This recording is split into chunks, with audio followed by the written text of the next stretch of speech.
You know how sometimes we build people up in our heads to be these huge, intimidating figures? Well, in Katherine Mansfield's classic story, The Little Girl, a father is seen as exactly that, a terrifying giant.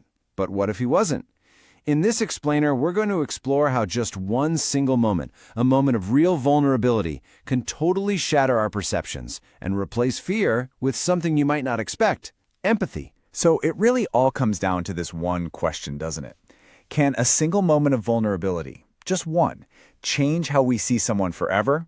Well, Katherine Mansfield's story gives us a pretty compelling and, a deeply human answer to that. Okay, so let's dive in. Our story centers on this young girl named Kezia. And for Kezia, her father, well, he's not a protector, he's not a source of comfort. For her, he's a figure of pure, straight-up terror. And the story establishes this right away, with an incredibly stark line. This isn't just, dislike. It's genuine fear. Her morning kiss, it's not about affection. The story calls it a duty. And it's followed by this glad sense of relief the second his carriage is out of sight. Wow. And you can see how this fear of hers actually manifests physically. It's fascinating.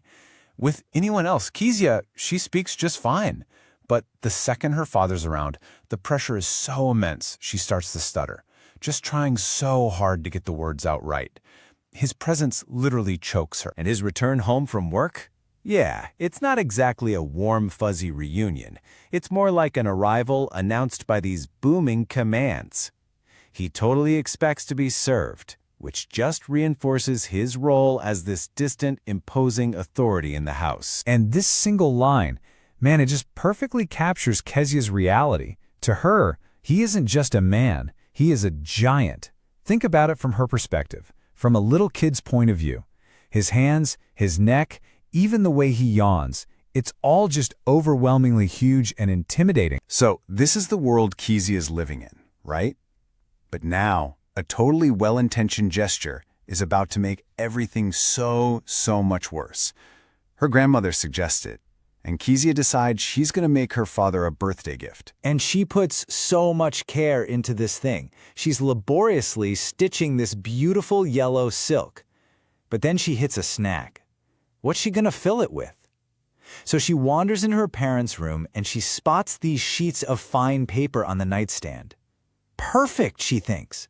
She meticulously tears them up into tiny little pieces, stuffs her pincushion, and, without knowing it, she basically seals her own fate. And then, disaster strikes. That night, the whole house just erupts into chaos. See, those weren't scrap papers, no. Those were the pages of her father's great speech for the Port Authority. The gift she'd made to show her love was now stuffed with the very words that were about to unleash his fury. The discovery is absolutely brutal. Her mother screams, and Kezia gets summoned to the dining room. You can just feel the dread, can't you? As she's dragged downstairs to face her father, who's already pacing back and forth, ruler in hand. And the consequence is swift, and it is harsh. Her tearful explanation that the gift was for his birthday, it means nothing. He doesn't see the loving gesture, he only sees his destroyed speech. And so he punishes her. To teach her a lesson, he says, not to touch what does not belong to you. Later, as her grandmother is comforting her, Kezia sobs this absolutely heartbreaking question. In her mind, the terrifying giant isn't just a giant anymore. He's also a cruel punisher. And that's it. The case is closed. This is what fathers are. But then, something happens. A little crack starts to appear in her worldview. She gets a glimpse of life next door, and it plants this totally revolutionary idea in her mind. She's looking through a little gap in the fence, and she sees this incredible contrast. Her own father, he's the silent, sleeping authority figure stretched out on the sofa.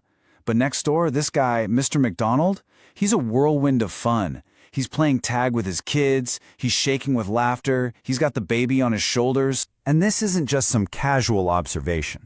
For Kezia, this is a revelation. It's the first time she realizes that her reality isn't the only reality. It dawns on her that, hey, there were different sorts of fathers. And that one simple thought, it plants a seed that is going to change absolutely everything. So, the story's climax arrives when the family's whole normal structure just collapses. Kezia's mother gets sick. She has to go to the hospital. And her grandmother, her usual protector, goes with her. And just like that, all the buffers are gone. It's just Kezia, the cook, and her father. Alone. That night, all her old anxieties come rushing back. Without her grandmother there to comfort her, she's terrified of having a nightmare. Her fear of the dark, of what she calls the whispery sounds, it sets the stage perfectly for this moment of intense vulnerability. And sure enough, the nightmare comes. She wakes up screaming her head off, and there he is, standing there, holding a candle. She braces herself, right? She's expecting him to be furious. But instead of scolding her, he does something she never, ever could have predicted. He just blows out the candle, bends down, and catches her up in his arms. He carries her down the hall to the big bedroom, his bedroom. He tucks her in, and then he lies down beside her. In this one moment, the giant is gone. The terrifying authority figure has completely transformed into a protector.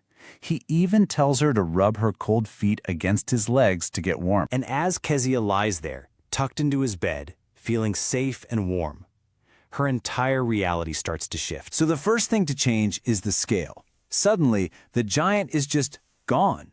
She sees him as not so big after all. And in his place, she sees something totally new, a human being. A person who works so hard he's just too tired to play. Someone who's lonely, with no one to look after him. And just like that, fear is replaced by empathy. Next, she completely reframes his physical presence. You remember that hardness that came from the ruler on her palms? Well, now, that same kind of hardness is a source of comfort and security.